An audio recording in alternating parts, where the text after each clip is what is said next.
There's a study out of Harvard University that found something deeply unsettling. People who experienced severe childhood trauma couldn't just recall fewer memories. They recalled false asterisk ones with complete confidence. They weren't lying. They weren't confused. Their brains had quietly, systematically rewritten their own history. And the scariest part? The same thing might be happening to you right now, and you would have absolutely no way of knowing.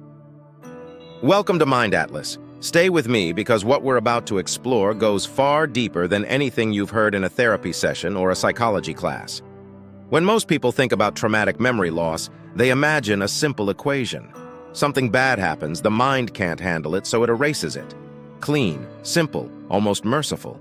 But that version of the story is a comfortable lie we tell ourselves because the truth is significantly more disturbing. Your brain doesn't forget trauma because it's weak.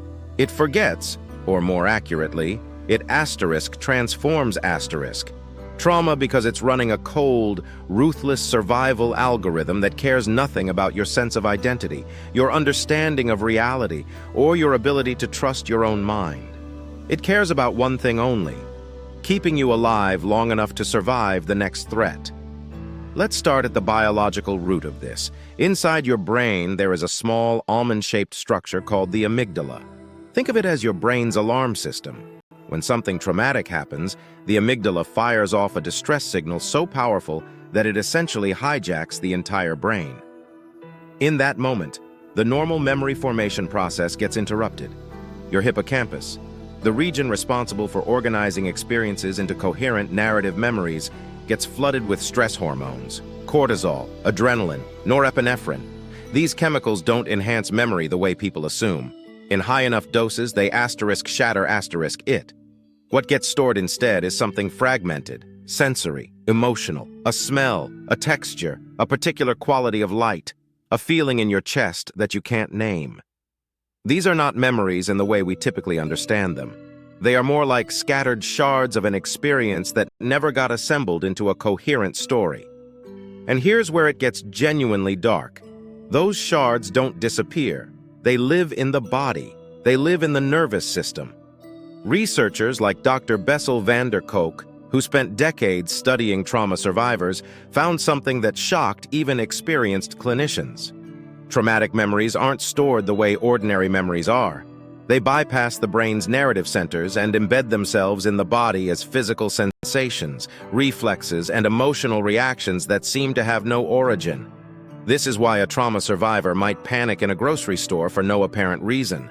Why a combat veteran flinches at a car backfiring 3 decades later. Why someone who was abused as a child might suddenly feel overwhelming dread when they smell a particular cologne. Their brain never filed those experiences as past.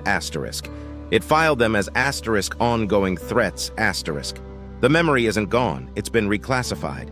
But dissociative amnesia, the complete inability to consciously recall a traumatic event, is something else entirely. And this is where the story gets even more complicated.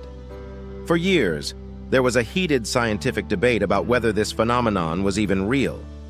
Some researchers argued it was impossible for the brain to selectively block out specific memories while leaving everything else intact. Then came the neuroimaging studies. And those studies revealed something that should fundamentally change how you think about your own mind. When participants who had documented trauma were shown cues related to their suppressed memories, the prefrontal cortex, the executive decision-making part of the brain, became intensely active. It was working.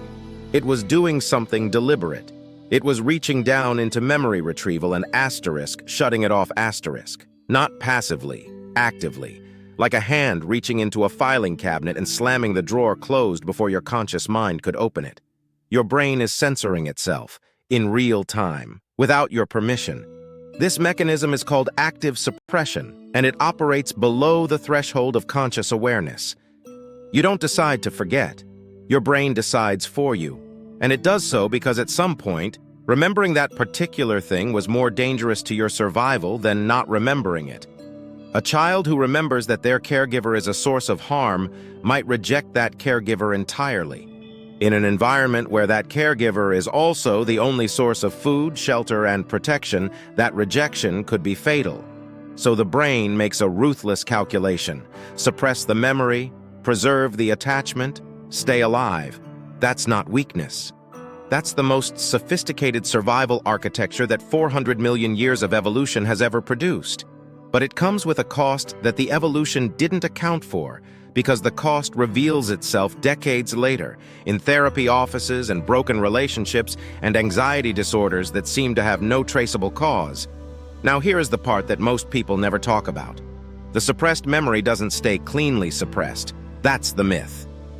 The reality is that the brain, in the process of burying the original traumatic memory, often fills the gap with something else.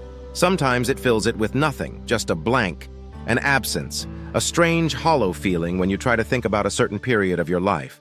But sometimes, and this is the deeply unsettling part, it fills it with a fabricated memory, one that makes narrative sense, one that explains the emotional residue without exposing the original wound. Elizabeth Loftus, one of the most cited psychologists in the world, spent her career demonstrating just how astonishingly easy it is to implant false memories into the human mind. In one of her most famous experiments, she managed to convince a significant percentage of participants that they had been lost in a shopping mall as children, an event that had never happened. They didn't just agree it might have happened, they remembered it. They added details. They described their emotional state. The memory felt completely real because to the brain, a convincing false memory and a real memory are neurologically indistinguishable. Now apply that finding to trauma, to the dark spaces in your own history, to the things you remember clearly and perhaps more importantly, to the things you don't. The implications are staggering. There is a reason this matters beyond the purely academic. Right now, millions of people are walking around with emotional wounds they can't locate and can't explain.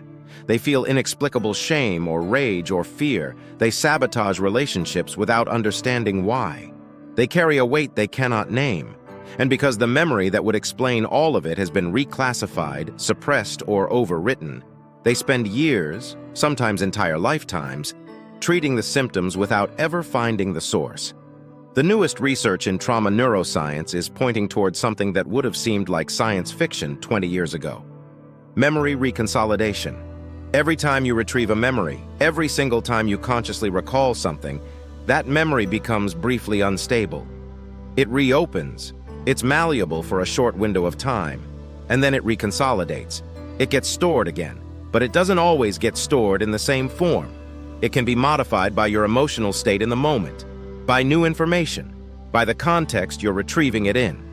This means that every time you revisit a traumatic memory, if you do so in the wrong conditions, you might actually be strengthening it, re-traumatizing yourself, burning it deeper, but in the right conditions. With a skilled therapist with techniques like EMDR or specific somatic therapies, you can essentially intercept that reconsolidation window and change the emotional charge attached to the memory.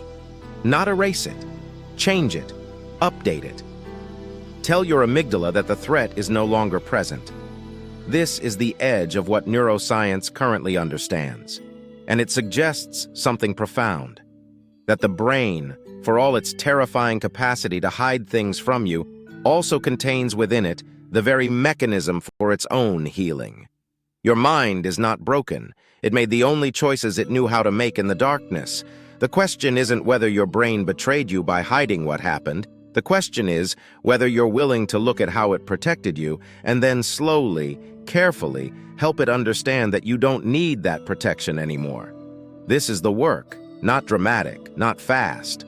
But underneath all of that science, underneath all of those mechanisms and chemicals and neural pathways, there is a version of you that survived something it was never supposed to survive, and that deserves to be understood.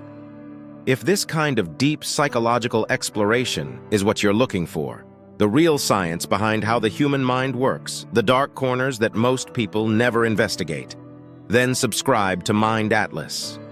Hit the bell. Because we go places here that other channels are afraid to go, and we're just getting started.